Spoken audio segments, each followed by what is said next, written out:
ভারতে ঘটছে বলে বাংলাদেশে ঘটবে এমনটা হতে দেওয়া হবে না। প্রয়োজন বোধে মন্ত্রিত্ব ছেড়ে দেবো, কিন্তু এখানে কোনো সংখ্যালঘুদের উপরে অত্যাচার, অবিচার, জুলুম, নির্যাতন সহ্য করবো না ইনশাআল্লাহ। ওনাদেরকে আমি শ্রদ্ধা করি জন্য, যেহেতু ওনাদের দেশে গণতন্ত্রটাকে ওনারা খুব লালন করে, এই জন্য আমি শ্রদ্ধা করি।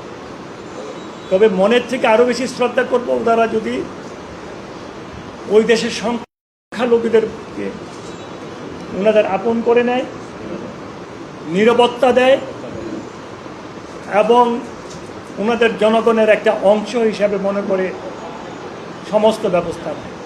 তবে আমি একটা কথা বলি, বাংলাদেশে ভারতে কি ঘটছে এটা বড় জিনিস নয়। বাংলাদেশে ভারতে ঘটছে বলে বাংলাদেশে ঘটবে এমনটা হতে দেওয়া হবে না।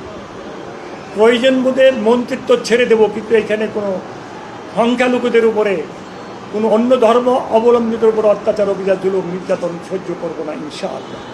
কিন্তু আইনটা যদি অন্যায়কারীদের বিরুদ্ধে ব্যবহার করা হতো তাহলে কিন্তু আইনটা খুব ভালো ছিল।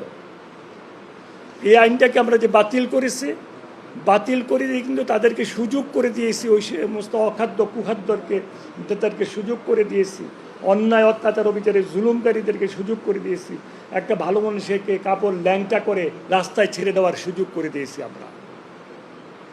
এই জন্য আমি মনে করি, যেহেতু আমরা স্বচ্ছতায় বিশ্বাসী, ওই আইনটা প্রয়োজন অন্য আঙ্গিকে, যাতে করে একজন সাংবাদিক ভাই সত্য প্রচার করাতে তার বিরুদ্ধে দেখে যায় লেগে যায়, তার বেগম বাসায় গেলে বলে ফেসবুকে কি আসলো এটা আপনার বিরুদ্ধে, কিন্তু এটা ডাহা মিথ্যা।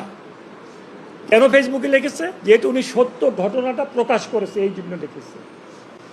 এই জন্য আমি বিস্তারিত ব্যাখ্যা দিয়ে বলতে চাই না, ওই আইনটা প্রয়োজন আমাদের সমাজে এই সমস্ত ব্যক্তিদের হাত থেকে ভালো মানুষদেরকে রক্ষা করার জন্যে এবং অপপ্রচার, যেটা ডিজিটাল কি বলে এটাকে,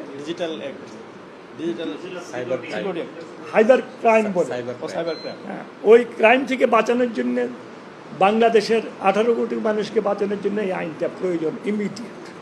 এবং এই আইনটা যেন আগের সরকারের মতো যারা বিরোধিতা করবে তাদেরকে চোখ দিয়ে নিয়ে আইনে মামলা করা, এইসব করা যাবে না। এইসব করতেও আমাদের মাননীয় প্রধানমন্ত্রী এইসব করতেও দেবেন না, উনি বদ্ধপরিকর। উনি আপনাদেরকে বললে যে কী মনে করেন, আমি তো ওনাকে কাছের থেকে চিনি। ওনার এখনকার চিন্তা ভাবনা, এখনকার অবস্থান, এটা আল্লাহর অশেষ মেহেরবানি, দয়া। আমাদের বাংলাদেশে কিন্তু পৃথিবীতেও এমন কোনো উদাহরণ নাই যে সাবেক রাষ্ট্রপতির সন্তান, সাবেক প্রধানমন্ত্রীর সন্তান ওই দেশের আবার প্রধানমন্ত্রী হয়েছে, এমনটা না। বাপও প্রেসিডেন্ট ছিল, মাও প্রধানমন্ত্রী ছিল, থাকার পরে আবার এইভাবে জুলুম অত্যাচার অবিচারের পরে আল্লাহ পাক ওনাকে আবার প্রধানমন্ত্রী বানাইছেন, এমন উদাহরণ কিন্তু পৃথিবীর কোথাও নাই। এটা আল্লাহর রহমত, আল্লাহর দয়া। আপনারা দোয়া করেন, ইনশাআল্লাহ এই সমস্যা